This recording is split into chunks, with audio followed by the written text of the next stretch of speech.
were basically passing their immunities to one another, like without even trying. Like, oh, hey, just almost like strangers in the night passing. They're just passing each other like, oh, hey, you, and they're passing off the strands that tell each other how to be immune to different, basically antibiotics. So it ended up being a situation where they also were passing along, all of their resistances that had nothing to do with that. Yet at the same time, it is my understanding that by the time the Wuhan flu, aka COVID-19, came around, it basically, what we're dealing with is something that was made stronger through the desire to make pigs more resistant so they could sell the meat, which is kind of pointless because they were going to sell it whether it was alive or dead anyway, healthy or sick anyway. But in regards to what you were saying, this leads into me mentioning that a second ago to tell you that, if people were eating dogs and cats in China, and they do, stop making excuses, folks. Plasmotoxin, which cats are known to carry, isn't the kind of a virus or microorganism or bacteria that is worried about where it gets its host as long as it's allowed to move on. Now, it doesn't live very long in canines, from what I understand. But if you had a dog or you had eaten a dog and you had been in China, or you had a cat, you were spreading this stuff around. But once it gets in a human host, it's got all these new, that stuff lives forever in humans. I'm sure I've pretty much got some. This is why I don't like keeping pets, because pets have bacteria that's benign right now. But in certain situations, it can become incredibly lethal. Like there was a case recently where a man let a dog lick its face, and pretty much, his brain just developed holes in it. The dog had bacteria, but it was like bacteria that was like an overgrowth that was out of control. Getting back to my point, so what I'm saying is that the coronavirus will, from what I can tell, it's probably going around eating people's, get this, eating whatever pathogens you have in your body. It's basically taking them, turning them upside down, and seeing what immunities in their strands it doesn't have, and it can distinguish. And that's a strange one. And it's basically robbing other bacteria for its immunities. So is everyone saying, oh, it gets weaker as it replicates? No, this stuff is stable, but it definitely mutates. Stable in the sense that. Okay, now that you've gotten to this part, there's a campaign. But what I'm saying is, like, when I say being social, right? When I say being social, it's plasmotoxin's nature to make cats more social, to spread it. It's plasmotoxin's nature to make a mouse that's otherwise afraid of a cat, not afraid of a cat, and social, and want to socialize and come right up to a cat just so the cat can eat it and spread it. Now, in regards to the situation we're dealing with here, is that we're dealing with a virus that runs around and just keeps trying to make itself stronger by robbing the other pathogens. So you'll never hear about anybody dying from other diseases or even finding other diseases in their body, right? When you do an autopsy, but you'll hear about how it's kind of the only thing that was in there with whatever, naturally occurring biological cellular, things they had going on, whether it was proteins or just different cells that the body produces. So, David, now that we've kind of established this, there's a campaign going around online, okay, that I think is kind of dangerous. And it's a campaign where people are coming on and giving testimonials saying how they've recovered from the Wuhan virus.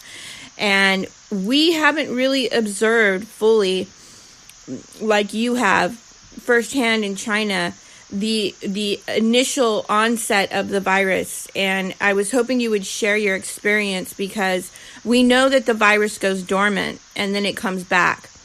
So can you share with us a little bit about that?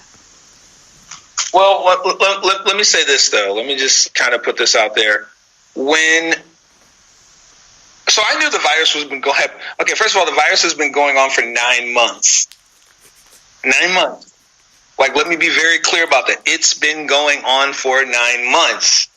It's only now that we're dealing with the like prime example. We're normally when a prototype is released, they show you the prototype, this concept car, it looks pretty, and then they take it back into the bowels of their organization, and then they take away certain things from the prototype so that they can bring out iterations of that as they're releasing the production model, right? That's not what happened. The prototype is replicating itself. So the interesting part about it is that you're going to hear stories in regards to people in China, and just the vibe was, I was kind of nervous when I was there because I knew it was going on. I just didn't know what it was. No clue. I knew that there was a viral outbreak. I knew it was serious. I knew that they were trying to cover it up. But by the time I got there, I was like, okay. So I also knew that it was in Wuhan, but I didn't know it was in Wuhan. I just knew that it was in the Hubei province, right? Which, thank God, I was like easily 900 miles away from. However, thank you so much, Brenda. I appreciate it so much. Brenda, one of my longtime listeners, just became a Patreon, and I want to say I'm so grateful. Thank you. All right, go ahead. Thank you, Brenda. So basically, what I was getting out of it was that, like, it wasn't. It wasn't. How can I put my finger on it? There was an itch in the air of me. I think it was pure serendipity. There was an itch in the air of me running into people who really wanted to just get out, and it was almost like they didn't want to tell me what was going on, but I kind of already knew. So when I would meet people, I was already a little apprehensive because I was like, man, something's wrong. I need to be careful. Ironically, Tinder was the only thing that worked. Google was not working. This was, like Google was not working in China because of, the things that were going on. But the vibe was that people were really kind of trying to get out of there. There was a guy I had met who was going to Japan. Listen, he was my state-issued roommate when I got stuck, when I had to do the overnight thing while the airplane was rerouted. Interesting. While my flight was rerouted, right? Mm-hmm. So my flight was rerouted. Thank God, I staggered every single flight I had as a connecting flight to get to Vietnam with almost 12 to 24 hours difference. Moving along, the main point is that people were trying to leave, but in regards to the people who weren't trying to leave, there was like a sense of unusual, because I don't think the virus had hit that area yet, but there was a definite sense of people wanting to talk to someone who wasn't Chinese about wanting to get the hell out of Dodge, and not really giving me a clue about why they wanted to, and almost to the sense where they didn't want to come back. And this was even something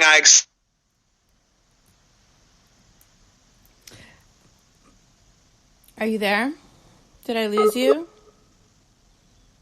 I'm sorry, I keep interrupting David, folks, but I kind of want to keep the conversation moving because I'm trying to get to some talking points. I think it's important that we kind of sit back and observe a little bit, and because from what I understand, I'm going to wait for him to reconnect on the call. It drops the connection here and there every once in a while. I think it's important that we sit back and observe because there seems to be phases to this virus. It tends to go away for a while, and then there's also different versions of the virus. I want to say that. And the way that it's behaving is it's not affecting children. Children seem to be carriers of the virus, and they seem to be converting it, and they're able to spread it, but they're not really being affected by it. and yet while others are being only affected mildly. And then we have some that are being affected with a deadly version of the virus. So I think it's a little early and kind of dangerous for these testimonials that people are publishing online, saying that they've recovered fully from the coronavirus, because there is a version of the virus, from what I understand, that does go dormant. And I just wanted to make that clear for the listeners. And I think it's important that we are hopeful. We stay prayed up, but we hope for the best, and we're prepared for the worst, because I don't think we've fully seen. We haven't seen yet the impact. So I just, I brought David on to the show because he was in China 3 months ago. I think it was almost 3 months ago. And he observed sort of a progression of the virus spreading throughout China. And,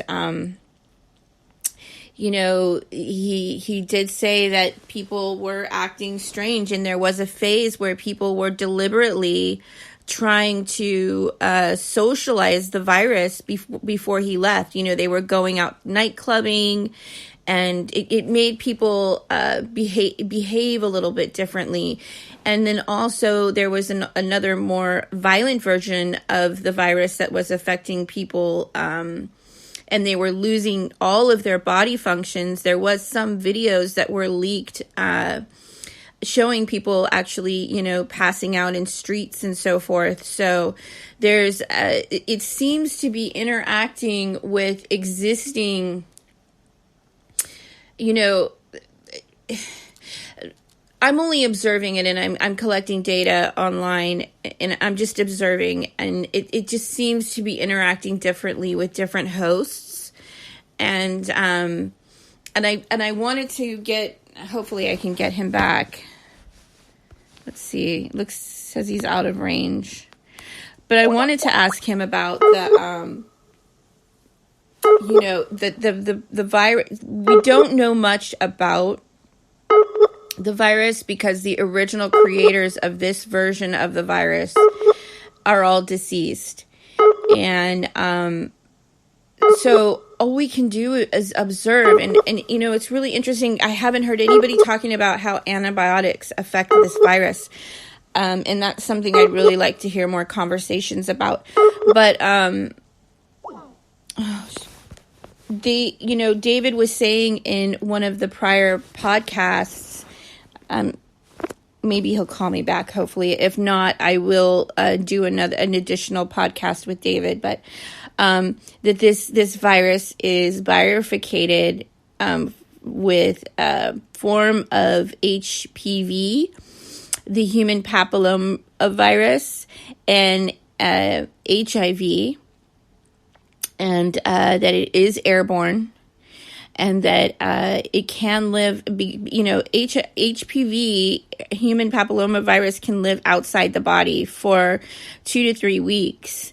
So this virus does share those same traits, and it is airborne. So it's just really important, folks, that we stay inside and we observe what's going on, because we really don't know the impact quite as of yet, because it's not necessarily come to our front doors. And I've posted some protocols from people that I've spoken to, other people that I've spoken to in Asia, mutual friends, of things that they're doing to prepare, what they've done to prepare, because they have lost family members to this virus.